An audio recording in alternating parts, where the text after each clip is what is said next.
வணக்கம் நண்பா. இந்த வீடியோவில் நம்ம என்ன பார்க்க போகிறோன்னா, நம்ம ஃபோட்டோஷாப்பில் எரேசர் டூலை வச்சு நம்ம எப்படி யூஸ் பண்ணலாம் அப்படிங்கிறத இந்த வீடியோவில் பார்க்க போகிறோம். வாங்க வீடியோக்குள்ளே போகலாம். எரேசர் டூலுடைய ஷார்ட்கட் நீங்கள் கிளிக் பண்ணிங்கன்னா அதோட ஷார்ட்கட் வந்து இதுக்கு இருக்கக்கூடிய டூல்ஸுக்கெலாம் நீங்கள் வரணுன்னா ஷிஃப்ட்டை ப்ரெஸ் பண்ணி அந்த ஷார்ட்கட்டுடைய ப்ரெஸ் பண்ணிங்கன்னா ஷிஃப்ட்+E ப்ரெஸ் பண்ணிங்கன்னா நெக்ஸ்ட்டு இப்போ இருக்கக்கூடிய டூல் வந்து மாறிடும். உங்களுக்கு பார்த்து தெரியுதா? இந்த பேக்ரவுண்ட் டூல் மாறிடும். இந்த அடுத்த மேஜிக் எரேசர் டூல் வரணும்னா ஷிஃப்ட்+E ப்ரெஸ் பண்ணிங்கன்னா அடுத்த டூல் வரும். இது ஒரு ஷார்ட்கட். இப்போது நம்ம எரேசர் டூல் மட்டும் கிளிக் பண்ணிக்கிறோம். இப்போ அதுக்கு முன்னாடி 2 பிக்சர் நான் ஓப்பன் பண்ணி வச்சுருக்கேன். அந்த பிக்சர் நான் உங்களுக்கு ஓப்பன் பண்ணி காமிக்கிறேன் பாருங்கள். இது இந்த பிக்சரை வச்சியும் இந்த பிக்சரை வச்சு தான் நம்ம எப்படி ஒர்க் பண்ணலாம் அப்படிங்கிறத நான் பார்க்க போகிறோம். வாங்க. எரேசர் டூலை நம்ம கிளிக் பண்ணிட்டதுக்கப்புறம் இதில் ப்ரெஸ் சைஸ் வந்து எதில் இருக்குது அப்படிங்கிறத நீங்கள் பார்த்துக்கோங்க. பென்சில் எரேசர் அப்படின்ட்டு இருக்கா,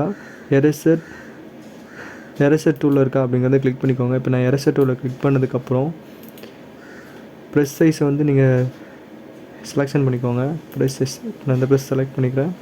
செலக்ட் பண்ணிட்டு நீங்கள் சைஸை கூட நீங்கள் ப்ரெஸ் பண்ணிக்கலாம். உங்களுக்கு எப்படி வேணுமோ அப்படி நீங்கள் அட்ஜஸ்ட் பண்ணி வச்சுக்கோங்க. வச்சதுக்கப்புறம் இதில் இப்படி கிளிக் பண்ணிங்கன்னா இதை இப்படி சைடில் கிளிக் பண்ணிங்கன்னா அது போயிடும். இப்போது இந்த பிக்சரை அப்படி வச்சுக்கிறேன்.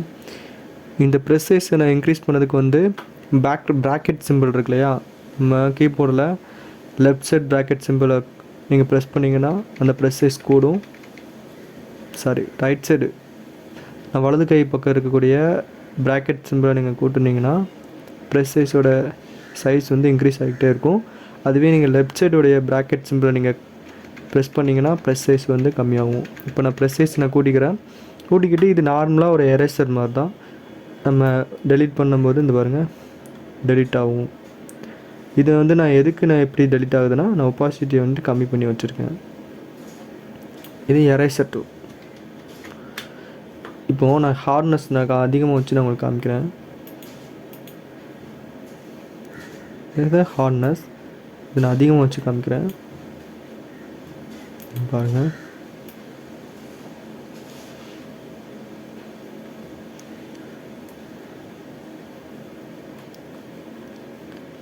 ஒரு இடத்துல இருக்கக்கூடிய சின்ன கரெக்ஷன் வந்து டெலீட் பண்ணதுக்கு நம்ம இந்த எரேசர் டூல் வச்சு யூஸ் பண்ணலாம். இது எரேசர் டூல் வந்து எடிட்டிங்கில் வந்து மிக முக்கியமான டூல்.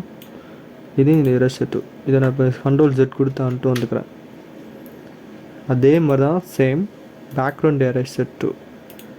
இந்த பேக்ரவுண்ட் எரேசர் டூலில் ஒரே ஒரு பிரச்சனை இருக்குது. நான் ப்ரெஸ் சைஸை கம்மி பண்ணிக்கிறேன். இப்போது இதான் சப்ஜெக்ட்னு வச்சுக்கோங்க. இது இருக்கக்கூடிய பேக்ரவுண்டை நம்ம ரிமூவ் பண்ணணும்னா நம்ம இதை எப்படி ரிமூவ் பண்ணுறோன்னா பாருங்கள், அதில் இருக்கக்கூடிய ஹேர் பாருங்கள். நான் பண்ணுறேன். நான் பண்ணக்கூடிய இடத்துலலாம் பாருங்கள், அந்த இடத்துல இருக்கக்கூடிய பிக்சர் அந்த சாரீ பாருங்கள், உங்களுக்கு தெரியும். பேக்ரவுண்ட் தான் எரேஸ் பண்ணுறேன், ஆனால் சாரீ எரேசர் ஆகுது. என்ன பாருங்கள், இந்த எட்ஜஸில் இருக்கக்கூடிய எல்லாமே அப்படியே சேர்ந்து ரிமூவ் ஆகிறத நீங்கள் பார்க்கலாம். அதனால் இந்த பேக்ரவுண்ட் எரேசர் டூல் வந்து நம்மளுக்கு எந்த இதுலேயும் யூஸ் ஆகாது. நீங்கள் எப்படியே எடிட்டராக இருந்தால் நீங்கள் யூஸ் பண்ணிக்கலாம். இது பேக்ரவுண்ட் எரேசர். இதை நான் க்ளோஸ் பண்ணிக்கிறேன். இப்போது நெக்ஸ்ட் ஒரு பிக்சர் ஓப்பன் பண்ணிச்சிருக்கேன் இல்லையா, அந்த பிக்சர் நான் ஓப்பன் பண்ணிக்கிறேன். ஓப்பன் பண்ணிவிட்டு இந்த பேக்ரவுண்ட் எரேசர் டூல் வந்து நம்மளுக்கு அந்தளவுக்கு நல்லா இருக்காது. மேஜிக் எரேசர் டூலும் நம்ம போன ப்ரெஸ் டூலில் பார்த்தக்கூடிய மேஜிக் வாண்டட் டூலும் ரெண்டுமே சேம் தான். இது எரேசர் அப்படிங்கிற நேமில் இருக்குது, அது மேஜிக் வாண்ட் டூல் அப்படிங்கிற மாதிரி இருக்கும். அவ்வளோதான். இந்த ரெண்டுக்குமே ஒரே வேலை தான் இது பண்ணுது. இந்த மேஜிக் எரேசர் டூல் வந்து நம்ம பேக்ரவுண்டில் நம்ம ஒரே கலராக இருக்கக்கூடிய பிக்சரை நம்ம பேக்ரவுண்டை செலக்ட் பண்ணோம்னா அது ஃபுல்லுமே எரேசர் ஆகி காமிக்கும். இப்போ நான் பாருங்கள், இந்த பேக்ரவுண்டை நான் ரிமூவ் பண்ணி காமிக்கிறேன். டோட்டலாகவே ரிமூவ் ஆகிரும்.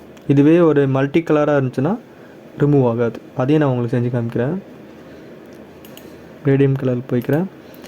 ஒரு பேக்ரவுண்ட் ஒரு கிரேடியம் செலக்ட் பண்ணிவிட்டு இதில் ஒரு ட்ராக் பண்ணுறேன். பாருங்கள் இப்படி இருக்கா. இந்த பேக்ரவுண்டை நான் மேஜிக் வாண்டட் டூலை வச்சு நான் எப்படி எரேஸ் பண்ணி காமிக்கிறேன் பாருங்கள். எரேசர் ஆகாது. நம்ம எந்த கலர் நம்ம கிளிக் பண்ணுறோமோ அந்த கலர் மட்டும் தான் நீங்கள் எரேசர் ஆகிறத பார்க்கலாம். இப்படி நீங்கள் எரேசர் பண்ணி கூட நீங்கள் பேக்ரவுண்ட் மாதிரி செட் பண்ணலாம். இது ஒரு டிசைன் மாதிரி கூட நீங்கள் செட் பண்ண முடியும்.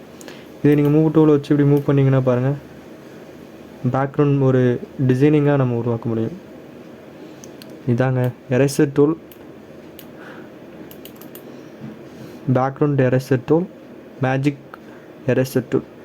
இதோடைய வேலை. இதை வச்சு நம்ம எப்படி நம்ம எடிட் பண்ணலாம் அப்படிங்கிறத நம்மளுடைய மெயின்ட்டு பொறுத்து தான். நம்ம எப்படி யோசிக்கிறோமோ அதே மாதிரி தான் இந்த டூல் வச்சு நம்ம எப்படினாலும் யூஸ் பண்ணிக்கலாம். இவ்வளோ தான். சிம்பிளாக சொல்ல போனால் இது எரேசர் டூல், அவ்வளோதான். Thank you friends. இந்த வீடியோ பிடிச்சிருந்துச்சுன்னா லைக் பண்ணுங்கள், சப்ஸ்கிரைப் பண்ணுங்கள் என் சேனலை.